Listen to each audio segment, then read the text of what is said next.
বিক্ষোভ প্রতিবাদ সমাবেশে এই মুহূর্তে বক্তৃতা নিয়ে আসছেন মাওলানা মুফতি নাসিরউদ্দিন সাহেব।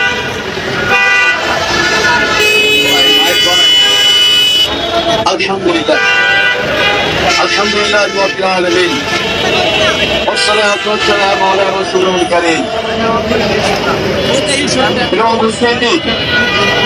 আজকে যদি আমাদেরকে বলা হয় আপনারা কেমন আছেন, সকলে একটা উত্তর আসে আজকে আমরা ভালো নেই। কারণ কিছুদিন আগে নবী সাল্লাল্লাহু আলাইহি ওয়াসাল্লামকে দিনকে প্রতিষ্ঠিত করার জন্য কিছু মানুষ পাহারা দিচ্ছিল, কিছু সন্ত্রাস বাহিনী রাতের আধারে তাদেরকে নির্মমভাবে অতর্কিত হামলা করে তাদেরকে হত্যা করে দেওয়া হয়েছে। সুতরাং তারাও নবী সাল্লাল্লাহু আলাইহি ওয়াসাল্লামের একটা বিধানকে অটল রাখার জন্য তারা পাহারা দিচ্ছিল, আর আমরা নবী সাল্লাল্লাহু আলাইহি ওয়াসাল্লামের উত্তরসূরি। সুতরাং তাহাদের পরিবার সঙ্গে আহত হবে আর আমরা ভালো থাকবো, এটা হতে পারে না।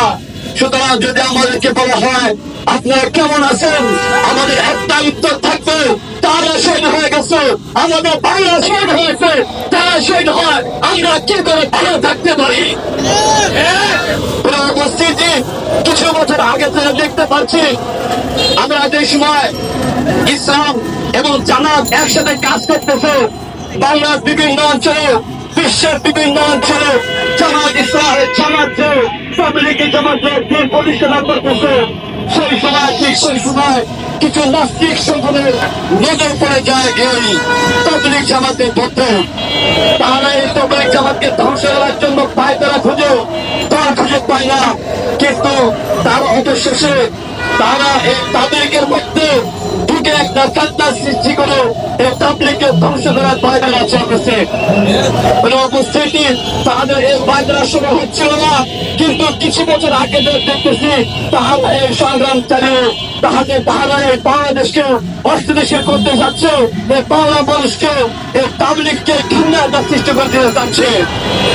আজ এই ধারা কিছুদিন আগে দেখতে পাচ্ছি যে আজকে 2-3 দিন আগে অতর্কিত হামলা করে আমাদের কিছু ভাইকে তারা শহীদ করে দিয়েছে। আমরা বলতে চাই যে তারা জানে আমরা হচ্ছে মাজলুম, সুতরাং জালেম আর ইসলাম কখনো এক হতে পারে না। আমরা সর্বদা চাই জালেমের বিরুদ্ধে ইসলাম লড়ে যাবো। সেই কথা আজকে বছর আমার মনে হাজার সূর্য রহমানুল্লাহ তাআলা বলেছে স্বাধীনতার সময় যে পাকিস্তানেরও মুসলমান, আমরাও মুসলমান, কিন্তু পাকিস্তানের মুসলমান হচ্ছে জালেম, আমরা হচ্ছে মাজলুম। সুতরাং জালেম আর ইসলাম কখনো এক হতে পারে না।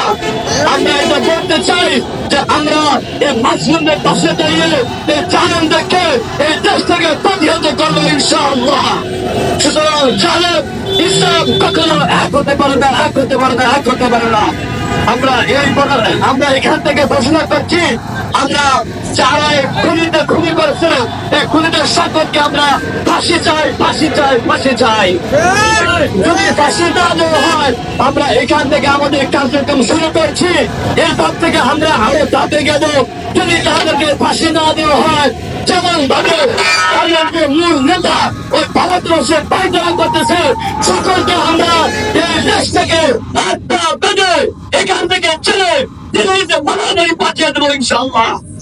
সুতরাং কোন সাহাদের এই দেশে তাই হবে না যারা বিশ্বনবী সাল্লাল্লাহু আলাইহি ওয়াসাল্লামের উত্তরসূরিদেরকে হাত দিচ্ছে, তাদেরকে কখনো আমরা একত্রিত করবো না, তাদের কখনো আমরা ছেড়ে দিতে পারবো না, ছেড়ে দিতে পারবো না। যারা এই আমাদের কলিজার টুকরো ভাইদেরকে আত্মহত্যা করেছে, তাদেরকে আহত করেছে, নিহত করেছে, তাদের কিন্তু ফাঁসি না দেওয়া হয় এই মঞ্চ থেকে ঘোষণা দেবেন আলেমরা, সেটাই ঘোষণা হবে। আমরা সেটাই নিয়ে সেটাই প্রতিপালিত করে সামনে অগ্রসর হবো ইনশাআল্লাহ, ইনশাআল্লাহ, ইনশাআল্লাহ। নাসরা মিনাল্লাহ ওয়া ফাতহুন কারীম।